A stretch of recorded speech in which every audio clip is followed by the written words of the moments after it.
राधे राधे दोस्तों, आज की वीडियो में आप जानेंगे कि मंगल ग्रह आपकी कुंडली में जहां बैठता है वहां पर किस तरह के रिजल्ट देता है। आज के इस वीडियो का टॉपिक सिर्फ मंगल के बारे में ही नहीं है। अभी तक मैंने वैसे राहु, केतु और शनि पर ये अपनी सीरीज बनाई है और मंगल इसका एक नेक्स्ट पार्ट है। आज हम मांगलिक के बारे में भी बात करेंगे। कई सारे जो मिथ हैं कि मांगलिक से गैर मांगलिक की शादी नहीं हो सकती, मांगलिक से शादी करके मौत हो जाती है, काफ़ी सारी चीज़ें हैं जो मार्केट में फैलती है, काफ़ी सारे लोग आपको डराते हैं। आज मैं कोशिश करूंगा कि ये चीज़ आपको ही सिखा दूं ताकि आप इस चीज़ से दूर हो जाएं। जब हमें नॉलेज होती है ना, ज्ञान हो जाता है हमें, तो हमें और किसी के पास नहीं जाना होता है, हम खुद प्रॉब्लम की जड़ तक जा सकते हैं। बहुत ज़्यादा आपका समय नहीं लूँगा, शुरुआत करते हैं हमारे इस वीडियो के साथ। और आपको अपनी स्क्रीन पर यहाँ पर दिख सकता है कि यहाँ पर मैंने आपके लिए कुंडली चार्ट बनाया हुआ है। इस कुंडली चार्ट में जहाँ पे फर्स्ट लिखा है ये आपका फर्स्ट हाउस है, और ऐसे ही सेकंड एंटी क्लॉकवाइज सब कुछ इंक्रीज हो रहा है। सेकंड, थर्ड, फोर्थ, फिफ्थ ऐसे करके 12 हाउसेज यहाँ पर हमने बनाए हैं। दोस्तों ये हाउसेज हमेशा फिक्स होते हैं। जैसे आपका घर है ना, वो कभी उठकर कहीं और नहीं चला जाता, वैसे ये हाउस भी हमेशा यहीं पे रहते हैं, चाहे मेरी कुंडली हो, चाहे आपकी कुंडली हो, या फिर किसी की भी कुंडली हो। इन्हीं हाउसेस में मंगल बैठता है। उसके बाद लोग कहते हैं कि ये मांगलिक है, ये नॉन मांगलिक है। उसके बारे में बात करेंगे, लेकिन उससे भी पहले हम मंगल के बारे में बात कर लेते हैं कि मंगल क्या है, मंगल किस चीज़ को रिप्रेजेंट करता है। ज्योतिष शास्त्र में मंगल को सेनापति की भूमिका दी गई है। ये कमांडर है जिसको ना आदेश देना आता है, ठीक है। और अक्सर ना ये पावर से रिलेट करता है, पावरफुल इंसान से या पावरफुल कैरेक्टरिस्टिक से ये रिलेट करता है। मंगल आपके जीवन की एनर्जी है, बहुत सारी एनर्जी है मंगल के अंदर। कमांडर है ना, योद्धा है, पहलवान है, एक तरह से ये समझ लीजिए, जिसके अंदर ताकत भरी हुई है।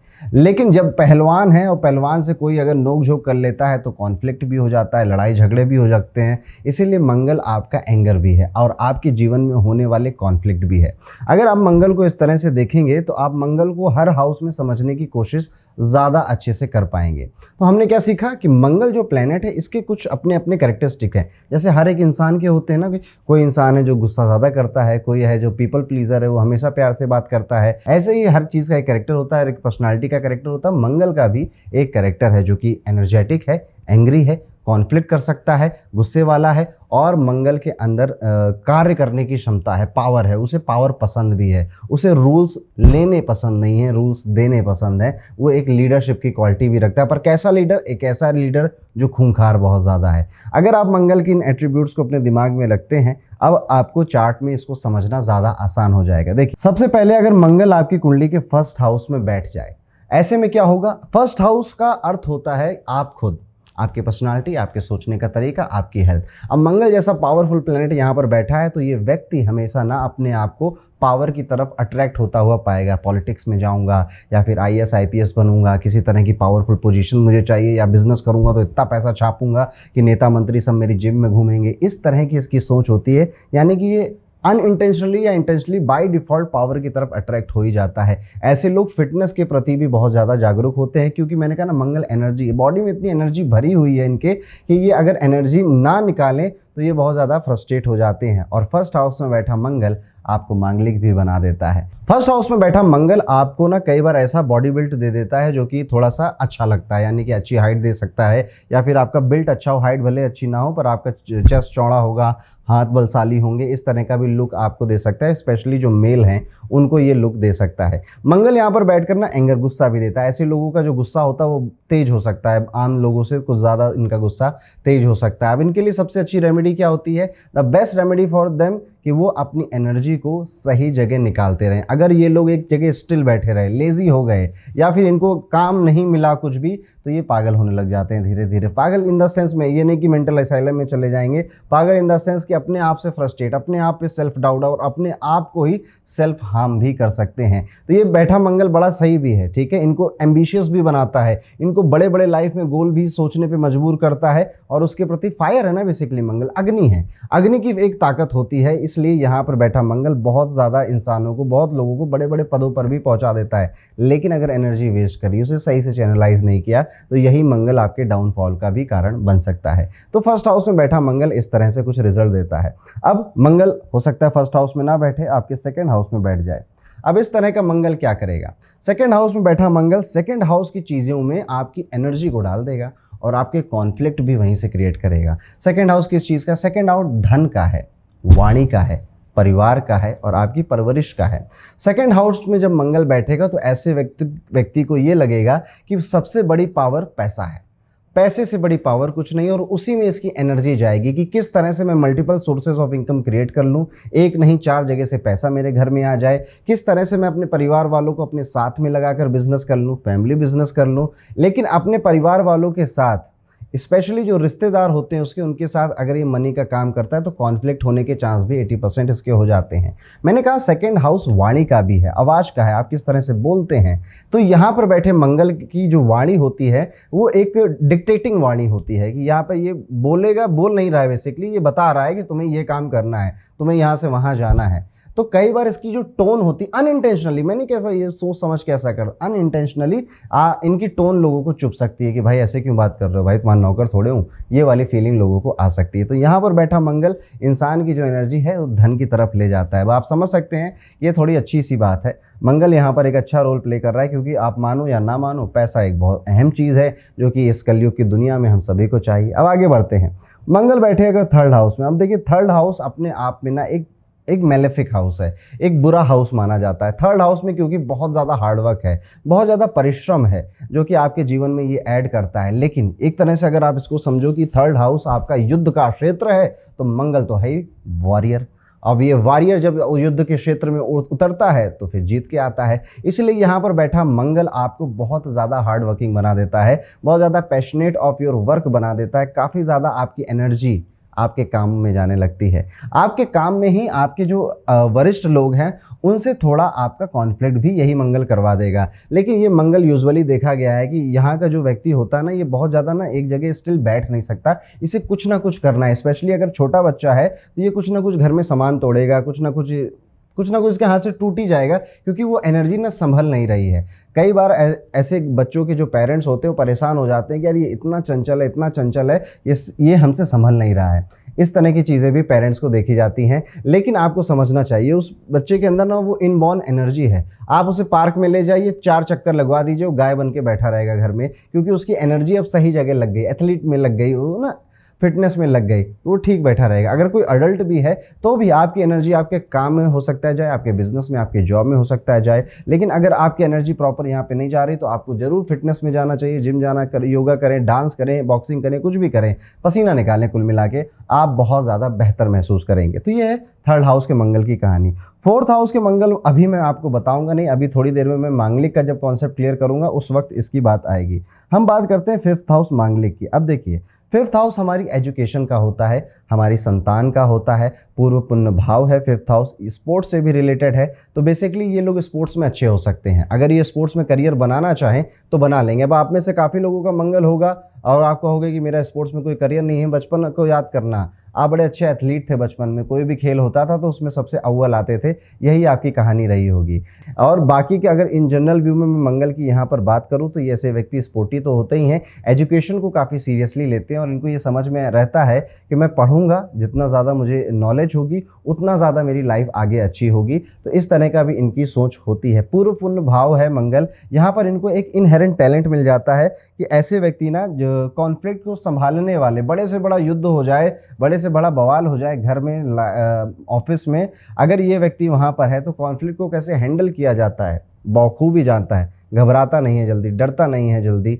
तो ये भी मंगल यहाँ पर बैठ के करवा देता है। ऐसे व्यक्ति मंगल अगर यहाँ पर है फिफ्थ हाउस में आपके बैठा है तो यूजुअली आपकी संतान हो जाएगी। ऐसा नहीं कि होगी नहीं, मिसकैरेजेस होना पॉसिबिलिटी है, बट ऐसा नहीं है कि संतान होगी नहीं। आपकी संतान बहुत ज़्यादा अच्छा परफॉर्म करती है इन फ्यूचर और आपका नाम रोशन करती है, तो ये एक ब्लेसिंग भी है। अब थोड़ा सा आगे बढ़ते हैं कुंडली चार्ट में और देखते हैं अगर आपका मंगल सिक्स्थ हाउस में बैठ गया है। छठे घर का बैठा मंगल बीमारियां दे सकता है, क्योंकि छठा घर आपका रोग रिपु ऋण का है। रोग मतलब बीमारी होती है, रिपु मतलब शत्रु होते हैं और ऋण मतलब कर्ज होता है। तो यहाँ पर जो मंगल बैठा है अगर ये आपको बीमारी कैसी देगी, देखिए लाल ग्रह मंगल है, रेड कलर का प्लेनेट है, तो बेसिकली जितनी भी ब्लड रिलेटेड प्रॉब्लम्स होती हैं वो ये मंगल आपको दे सकता है। कब देगा, जब इसकी दशा आएगी, स्पेशली ये तब देगा। ब्लड रिलेटेड प्रॉब्लम्स क्या क्या होती हैं आपको बखूबी पता है। बहुत कॉमनली अगर बात करा जाए तो ब्लड प्रेशर की बीमारी, ब्लड प्रेशर ऊपर नीचे होना, ये मंगल दे सकता है। बेसिकली ये स्किन रैशेस भी दे सकता है आपको, स्किन में आपकी जलन होना, स्किन में रैशेस हो जाना, ये भी मंगल यहाँ पर बैठकर करवा सकता है। मंगल आपकी आईसाइट को भी वीक कर सकता है और आपके इंटेस्टाइन में भी किसी तरह की प्रॉब्लम यहाँ पर दे सकता है। इस तरह का मंगल आपको यहाँ कराएगा। लेकिन मैंने कहा ना, ये रोग रिपु का भी है, कर्ज भी आपके बिल्कुल खत्म हो सकते हैं। लेकिन यहाँ पर बैठा मंगल एक चीज़ आपको बताता है कि आप ना प्रॉपर्टी जब भी लीजिएगा हमेशा उसे लोन पर ही लीजिएगा। अगर आप पूरा पैसा एक मुश्त देकर प्रॉपर्टी खरीदेंगे तो हो सकता है कि वो प्रॉपर्टी आपकी लफड़े में फंस जाए। तो ये मंगल 6th हाउस का है। 7th हाउस के मंगल की बात हम करेंगे बाद में, जब हम मांगलिक की बात करेंगे। सेम हम 8th हाउस मंगल की बात भी बाद में करेंगे जब हम मांगलिक की बात करेंगे। अब आ जाते हैं 9th हाउस के मंगल पे। 9th हाउस का मंगल, अब यहाँ पे 9th हाउस क्या है? 9th हाउस आपके फादर है, 9th हाउस आपका गुरु है, 9th हाउस आपके लक है, आपकी किस्मत है, 9th house religious tradition activities हैं। 9th house is a very pure house. यहाँ पे मंगल जब बैठता है, देखिए मंगल ना हमेशा शांत रहते हैं गुरु के साथ। अगर काल पुरुष की कुंडली बनाई जाए, काल पुरुष की कुंडली यानी कि यहाँ पर जब पहली राशि होती है तो यहाँ पर 9वीं राशि आ जाती है। और आप में से जिनको पता होगा 9वीं राशि के जो मालिक हैं वो गुरुदेव हैं। तो गुरुदेव के हाउस में मंगल बैठे हैं। देखिए मंगल हो, शनि हो, राहु हो, अपने अपने क्षेत्र में कितने भी तुर्राम खान हो, लेकिन जब गुरुदेव सामने आते हैं ना तो ये हाथ जोड़ने के अलावा कुछ नहीं करते हैं। तो मंगल जब यहाँ पर बैठता है तो ऐसे लोगों की जो एनर्जी है वो ज़्यादा रिलीजियस होने में चली जाती है, ज़्यादा स्पिरिचुअल होने में चली जाती है, गुरु के साथ समय बिताने में चली जाती है, पिता के साथ काम करने में चली जाती है। मंगल यहाँ पिता के साथ थोड़ा कॉन्फ्लिक्ट ज़रूर करवा सकता है, लेकिन ये कॉन्फ्लिक्ट ओपिनियन बेस्ड होंगे कि आप पापा कह रहे हैं इस तरह से काम करना है पर बेटा कह रहा है नहीं पापा ये इस तरह से काम करना सही होगा।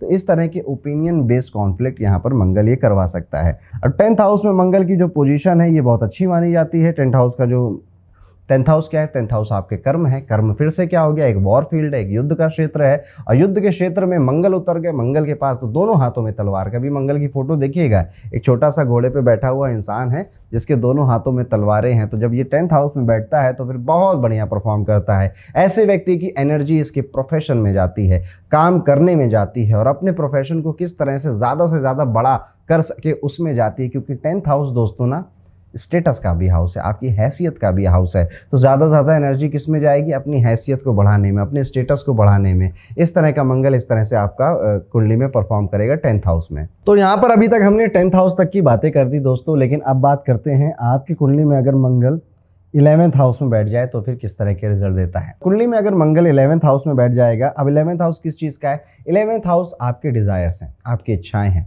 अगर आप ध्यान से देखोगे तो अपने जीवन में आपने जितनी प्रॉब्लम फेस करी, जितनी आपकी दिक्कतें आई हैं, वो आपके डिज़ायर की वजह से ही आई हैं। आपने किसी चीज़ को लेकर डिज़ायर किया, वो डिज़ायर फुलफिल नहीं हुआ और आप परेशान हो गए। इस तरह के बहुत सारे डिज़ायर हैं कि 1 साल में 2 करोड़ रुपए कमाऊंगा, नहीं कमा पाए, दुखी हो गए। डिज़ायर है कि एग्ज़ाम में मैं पढ़ूंगा बिल्कुल नहीं लेकिन नंबर 100 में 100 लेकर आऊँगा, ये भी एक डिज़ायर है, नहीं फुलफिल हुआ, आप दुखी हो जाएंगे। इस तरह से अनेकों एग्जाम्पल हो सकते हैं। तो 11th हाउस आपके जीवन का डिज़ायर है। 11th हाउस आपके दोस्त हैं, जो दोस्त आपको टपरी पे मिलते हैं ना, ये वही दोस्त हैं 11th हाउस वाले। 11th हाउस आपके रिश्तेदार भी हैं जिनसे आपकी बिल्कुल नहीं बनती। तो 11th हाउस कुल मिला के ऐसा एक हाउस माना जाता है जो कि कई सारी प्रॉब्लम्स का एक सोर्स हो सकता है। 11th हाउस में मंगल बैठा हुआ, एनर्जी कहाँ जाएगी? मैं इसको अपनी क्लासेस में बोलता हूँ कि ऐसा व्यक्ति ना दिन भर बोरी की तरह सोफे पे पड़ा रहेगा ऐसे, लेकिन जब दोस्त का फ़ोन आएगा तुरंत बाइक स्टार्ट होगी और निकल जाएगा चाय की टपरी पे। यानी कि एनर्जी रिश्तेदारों की हेल्प करने में, दोस्तों के साथ समय बिताने में इस जगह पे जा सकती है। लेकिन ये मंगल ना डिज़ायर को फुलफिल करने में पूरी तरह से इच्छित हो जाता है। मंगल एक सेनापति है। सेनापति अगर गलत डायरेक्शन देगा अपने सैनिकों को, कहेगा आधे इधर जाओ आधे उधर जाओ बाकी मेरे पीछे आओ, तो ये किस बात का सेनापति? ये अच्छा सेनापति नहीं। पर मंगल एक वेल वर्स्ड सेनापति है, इसलिए उसको 11th हाउस में जब वो बैठेगा ना तब वो उसको पता है कि उसकी इच्छाएं क्या हैं और किन चीज़ों को उसे नहीं चाहिए। यानी कि इस व्यक्ति का अगर आप नेचर देखोगे तो मुझे क्या चाहिए, एग्जैक्टली क्या चाहिए इसे पता है और डिज़ायर के ऊपर ही अपनी एनर्जी लगा देगा। एग्जैक्टली क्या नहीं चाहिए ये भी इसे पता है और उन पे बिल्कुल भी एनर्जी नहीं वेस्ट करेगा। ऐसे लोगों को ना कंट्रोल करना बहुत मुश्किल हो जाता है क्योंकि ये लोग सुनते नहीं हैं जल्दी किसी की। अगर 11th हाउस में मार्स बैठा है आपके, आप बहुत जल्दी किसी की सुनेंगे नहीं, आपको कोई डोमिनेट भी नहीं कर सकता। You work for your self, you work for your desire, and यहीं पर आपकी लाइफ की सबसे ज़्यादा एनर्जी जाती है। अब 12th हाउस को भी हम डिस्कस नहीं करेंगे क्योंकि इसको भी मैं मांगलिक के चैप्टर में डिस्कस करने वाला हूं आपसे। अब दोस्तों बात करते हैं कि मांगलिक, अब मांगलिक को समझना ज़रूरी है आपके लिए। और आज इस वीडियो को ज़रूर देखिएगा, क्योंकि मांगलिक अगर आप आज समझेंगे तो आज के बाद आपकी वजह से जितने लोग भी आपके संपर्क में आएंगे, थोड़ी सी मिथ ना इस दुनिया से ख़त्म हो जाएंगे। मांगलिक की परिकल्पना बहुत पहले से नहीं है। जो ज्योतिष की पुरानी किताबें, सबसे पहली वाली किताबें मिलती हैं ना, उनमें कहीं भी मांगलिक का कोई जिक्र नहीं मिलता है। ये मांगलिक का कॉन्सेप्ट बहुत बाद में ऐड हुआ। लेकिन आप यहाँ पर यह भी मत समझना कि ये मांगलिक कोई झूठा या ढकोसला है। बाद में ऐड हुआ से मेरा मतलब यह है कि अलग अलग तरह के लोगों ने या अलग अलग रीजन के लोगों ने अलग अलग तरह से मांगलिक की परिभाषा लिखी। जैसे अगर आप नॉर्थ इंडिया में बैठेंगे तो बताया जाएगा कि अगर मंगल आपके इन हाउसेस में बैठा है, जो कि मैं स्क्रीन पे लिख रहा हूँ, यानी कि इस तरह से मंगल अगर आपकी कुंडली में बैठा है तो आप मांगलिक हैं। लेकिन अगर आप साउथ इंडिया में जाएंगे तो आप पाएंगे कि वहाँ पे एक परिकल्पना ये है कि अगर वो सेकंड में भी बैठा है तो भी आप मांगलिक हैं। इवन साउथ इंडिया के कुछ ऐसे रीजन है जहां पर शुक्र से भी मांगलिक देखा जाता है, शुक्र से मंगल की पोजीशन को देखकर भी मांगलिक बताया जाता है। तो अलग अलग रीजन में इसके अलग अलग परिकल्पनाएं इसी वजह से हैं। जिसने जैसा इसको उचित समझा, अपने अभ्यास की वजह से, अपनी नॉलेज की वजह से, उसने वैसी परिभाषा देने की कोशिश करी। तो यहाँ पर हम जो सबसे कॉमन परिभाषा है मांगलिक होने की, उसके बारे में बात करेंगे, जो कि आपकी स्क्रीन पर है। यानी कि मंगल अगर 12वें घर में, पहले घर में, चौथे घर में, 7वें या 8वें घर में बैठे हैं तो आप मांगलिक हो जाते हैं। अब इन्हीं घर में मांगलिक क्यों? और मंगल कहीं ना कहीं तो बैठेगा। अब 12 घर में से आपने 5 घर तो ले लिए, तो यानी कि इस दुनिया के तकरीबन 40 से 43% के लोग मांगलिक होते हैं। तो आप स्पेशल नहीं हो, आपके जैसे 40% लोग और हैं। ठीक है, अब देखिए इन्हीं हाउसेस में मंगल क्यों? इसके लिए आपको एक कॉन्सेप्ट समझना पड़ेगा दृष्टि का। ये हर प्लेनेट की एक दृष्टि होती है, हर प्लेनेट का एक एस्पेक्ट होता है। इसको किस तरह से समझेंगे? देखिए, आप बीड़ी फूंक रहे हो ग्राउंड फ्लोर पे, आपके पापा अगर 4th फ्लोर से आपको देख लेंगे तो आपकी बीड़ी छूट जाएगी, बीड़ी छुपा लोगे। क्या है, पापा की दृष्टि पड़ी, पापा बहुत दूर थे पर फिर भी आपका काम हो गया, मतलब आपने एक एक्शन लिया। आपकी क्लास में टीचर पढ़ाता नहीं है, प्रिंसिपल साहब दूर से देख लेते हैं, तुरंत उठ के बोर्ड में लिखने लग जाता है। ठीक है, बच्चे पढ़ते नहीं है, वीडियो गेम खेल लेते हैं, पापा इधर आ गए तो तुरंत किताबें खुल जाती हैं। ये क्या है? दृष्टि इतनी पावरफुल होती है कि सामने वाले के पास जाने की जरूरत नहीं है, वो अपना एक्शन बदल देगा। आप काम करवा सकते हो। बॉस ने ऐसे दृष्टि देखी, सामने वाला एम्प्लॉय अपना काम चेंज कर दिया, सुधर गया, सीधे बैठ गया। ये दृष्टि की पावर है। इसी तरह से हर प्लेनेट की दृष्टि होती है और मंगल के पास 3 दृष्टियां हैं, यानी कि वो 3 तरह से आंख मार सकता है। एक है उसकी चौथी, एक है 7वीं और एक है 8वीं दृष्टि। 4th, 7th and 8th aspect. अब ये दृष्टि देखी कैसे जाती है दोस्तों? बड़ा सिंपल है, बहुत सिंपल है। जिस हाउस में मंगल बैठा हो वहीं से गिनती शुरू कर दो और एंटी क्लॉकवाइज इंक्रीज करो। फॉर एग्जांपल, हमने कहा कि फर्स्ट हाउस में मंगल बैठा है तो 1 2 3 4 5 6 7, सीधे 7th हाउस में इसकी एक दृष्टि पड़ेगी, है ना। बाकी की भी चौथी और 8वीं भी पड़ेगी, पर अभी के लिए 7th समझ लीजिए। 7th हाउस में ही क्यों मैं बात कर रहा हूँ? क्योंकि आपका 7th हाउस दोस्तों ये विवाह का घर है।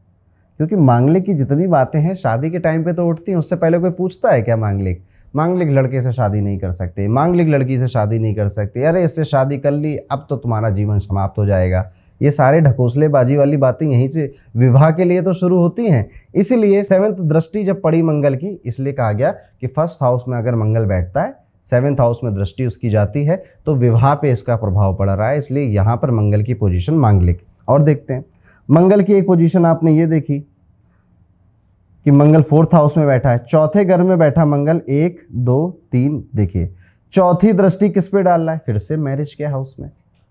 अब 7वें घर का मंगल को देखिए, वो तो अपने आप मैरिज हाउस में बैठा हुआ है। 8वें घर के मंगल को फिर क्यों मांगलिक कहा गया? इसकी तो कोई दृष्टि पड़ नहीं रही है।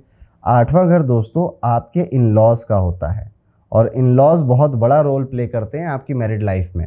इसीलिए 8वें घर में भी कहा गया कि ये शादी को एक तरह से इम्पैक्ट कर रहा है, इसीलिए यहाँ पर ये मांगलिक है। 12वें घर में बैठा मंगल, ये वाला मंगल दोस्तों देखिए, इसकी 8वीं दृष्टि, 8th एस्पेक्ट इसका फिर से मैरिज हाउस में पड़ेगा। तो ये मंगल की वो पोजीशन डिसाइड करी गई हैं जो कि आपकी शादी पे डायरेक्ट इफेक्ट डाल रही हैं। यहाँ पर अगर मंगल बैठ रहा है तो क्या, मैंने कहा ना मंगल एनर्जी है और कॉन्फ्लिक्ट है, तो आपकी एनर्जी जाएगी और कॉन्फ्लिक्ट होगा। अब इस कॉन्फ्लिक्ट वाले चीज़ को पकड़ के आगे ले आइए। कहाँ पे कॉन्फ्लिक्ट होगा? क्योंकि सारी दृष्टियाँ मैरिज में जा रही हैं, इसलिए मैरिज में कॉन्फ्लिक्ट होगा। And Mangal is so powerful, so energetic ये डेथ करवा सकता है, ये कॉन्सेप्ट निकल कर आया। पुराने टाइम में बेसिकली क्या होता है ना, जब आप बहुत ज़्यादा एनर्जेटिक होते हैं तो आपकी सेक्सुअल डिज़ायर भी बहुत ज़्यादा होते हैं, आप बहुत ज़्यादा ना सेक्सुअल इंटरकोर्स कर सकते हैं अपने पार्टनर के साथ, इसलिए बहुत बार वो फीमेल प्रेग्नेंट हो सकती हैं। पुराने टाइम में आप देखोगे तो बहुत ज़्यादा फीमेल प्रेग्नेंट होती थी और प्रेगनेंसी में डेथ हो जाती थी। तो यहीं से ये भ्रांति बनने लग गई कि मांगलिक से शादी करी थी तो मर गई। अब ये भ्रांति आज तक आ गई, लेकिन आज के टाइम में क्या ये एप्लीकेबल है? बिल्कुल भी एप्लीकेबल नहीं है। इसलिए यहाँ पर अब मांगलिक होना इतना ज़्यादा इम्पैक्टफुल नहीं है आपकी डेथ से, तो ये तो चीज़ आप दूर दूर तक निकाल दीजिए। उसके बावजूद दोस्तों कई सारी चीज़ें ऐसी होती हैं जो कि मांगलिक दोष को ख़त्म भी कर देती हैं। मांगलिक दोष अगर बना है तो उसे ख़त्म करने वाला भी उपाय भी ज्योतिष में बनाया गया है, जिसकी बातें कोई करता ही नहीं है या तो लोगों को ज़्यादा पता ही नहीं है। इस बारे में भी आपको समझना चाहिए।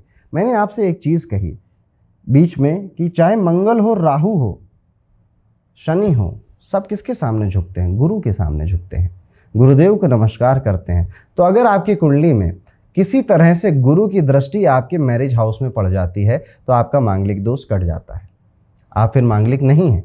आपकी कुंडली में किसी भी तरह से मंगल अगर गुरु के समीप बैठे हैं तो भी गुरु के सानिध्य में आ गए ना, एक बहुत बड़ा पावरफुल आदमी एक गुरु के एक विद्वान व्यक्ति के सानिध्य में आ गया, अब उसके अंदर उसके व्यवहार आ जाएंगे तो भी आपके ऊपर मांगलिक का कोई ज़्यादा असर नहीं पड़ता। इवन अगर आपके ऊपर मांगलिक दोष है, आपके पार्टनर की कुंडली में जुपिटर एक अच्छा है और अच्छी दृष्टि डाल रहा है विवाह के घर में, तो भी आप मांगलिक नहीं हैं। मंगल खुद की राशि में बैठे हैं, यानी कि 1 में 8 में बैठे हैं, खुद की राशि में बैठा हुआ मंगल, आप क्या अपने घर को आग लगा देते हो? या घर में आग लगेगी तो आप भले आपकी मम्मी आप पे बेल्ट बजाती हो, पापा बेल्ट बजाते हो, लठ मारते हो, पर घर में आग लगेगी तो बचाओगे ना। इसी तरह से मंगल अगर खुद के घर में बैठा है, पहली राशि में और 8वीं राशि में बैठा है, तो वो बचाएगा ही बचाएगा आपको, तो वहाँ भी मांगलिक दोष इतना इफेक्टफुल नहीं होता है।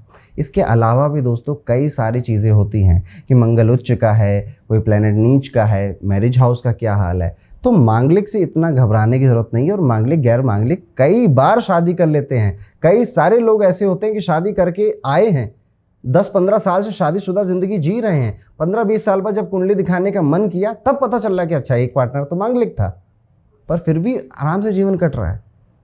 पर इसको बहुत हल्के में भी नहीं लेना है, ठीक है? ये ना बहुत डेंजरस हो सकता है अगर किसी भी तरह से बचाव नहीं हो रहा है, ठीक है? तो ये डेंजरस हो सकता है, पर बहुत कम केसेस हैं आज की दुनिया में जिसमें ये डेंजरस होगा आपके लिए। इसीलिए एक बार ना किसी अच्छे व्यक्ति से अपनी कुंडली का एनालिसिस ज़रूर करवा लीजिए, आपकी सारी प्रॉब्लम साफ हो जाएगी। आशा करता हूँ कि आपको ये बातें मेरी आज समझ में आई होंगी मांगलिक को लेकर। कुछ चीज़ें मैं और थोड़ी सी ऐड करना चाहता हूँ। जैसे मैंने आपको बताया नहीं कि अगर मंगल यहाँ पे बैठ के मांगलिक तो बना रहा है 4th हाउस में, लेकिन उसके अलावा क्या रिजल्ट दे रहा है? 4th हाउस में ये आपको लग्जरी और कंफर्ट के प्रति बड़ा ज़्यादा इच्छुक बना देगा और आपकी साथ ज़्यादा से ज़्यादा एनर्जी अपने परिवार, अपनी माता का ध्यान रखने में, माता के साथ समय बिताने में और परिवार की जो चीज़ें चल रही हैं उनमें बहुत ज़्यादा इनपुट देने में चली जाएगी। 7th हाउस में बैठा मंगल बहुत ज़्यादा एनर्जी आपकी बिजनेस में लगा सकता है। बिज़नेस को किस तरह से बढ़ाना है, किस तरह से उसमें अच्छे काम करने हैं, पार्टनरशिप को किस तरह से एग्जीक्यूट करना है, इन सारी चीज़ में 7th हाउस में बैठा मंगल आपकी एनर्जी ले जाएगा। 8th हाउस में बैठा मंगल आपको आपकी बहुत ज़्यादा एनर्जी जो गुप्त चीज़ें होती हैं उनको एक्सप्लोर करने में ले जाएगा। 8th हाउस में बैठा मंगल ना आपको थोड़ा लोनर बना देता है, थोड़ा अकेलापन भी आपको दे देता है। आपको थोड़ा अकेलापन रास आता है, बहुत ज़्यादा बाहर जाना पसंद नहीं आता, बहुत ज़्यादा लोगों से दोस्ती करना, प्यार करना भी पसंद नहीं आता। आप एक अकेले आदमी होते हो, बहुत कम लोगों से मिलते हो, पर जिनसे मिलते हो बहुत अच्छे लोग होते हैं और उनके साथ आपका रिलेशन बनता है। इसी तरह से 12th हाउस में बैठा मंगल आपको विदेश में प्रॉपर्टी लेने के प्रति बड़ा ज़्यादा इच्छुक कर देगा। विदेश का मतलब है कि आप पैदा कहीं हुए और रह कहीं रहे हैं, तो वहाँ पर भी ज़मीन जायदाद ले सकते हैं। तो यही है इन पूरे मंगल का खेल। अब देखिए, मैंने आपको कुंडली का एक ही एस्पेक्ट बताया है, तो देयर इज़ अ पॉसिबिलिटी कि कुछ बातों से आप रिलेट ना कर रहे हैं, क्योंकि कुंडली में बहुत सारी चीज़ें होती हैं, लेकिन there is a very good possibility कि आप मेरी बहुत सारी बातों से रिलेट भी कर रहे हो। तो अगर आपने मेरी बातों से रिलेट किया तो कमेंट करके ज़रूर बताइएगा, ये हमारा हौसला वर्धन करती हैं। वीडियो को लाइक करेंगे, कॉमेंट करेंगे, नेक्स्ट किस प्लेनेट पर आप चाहते हैं कि मैं पूरा इसी तरह से एक डिटेल वीडियो बनाऊँ। इस तरह के वीडियो आपको कितने एक्यूरेट लगते हैं, कितने लॉजिकल लगते हैं, वो भी हमें कमेंट करके बताइए। और अगर आप हमसे एस्ट्रोलॉजी सीखना चाहते हैं, एस्ट्रोलॉजी कोर्स पूरा करना चाहते हैं, तो उसका भी लिंक मैंने डिस्क्रिप्शन में दिया है, उसे भी एक बार जरूर चेकआउट कर लीजिएगा। मिलता हूँ आपसे अगले वीडियो में, तब तक के लिए राधे राधे।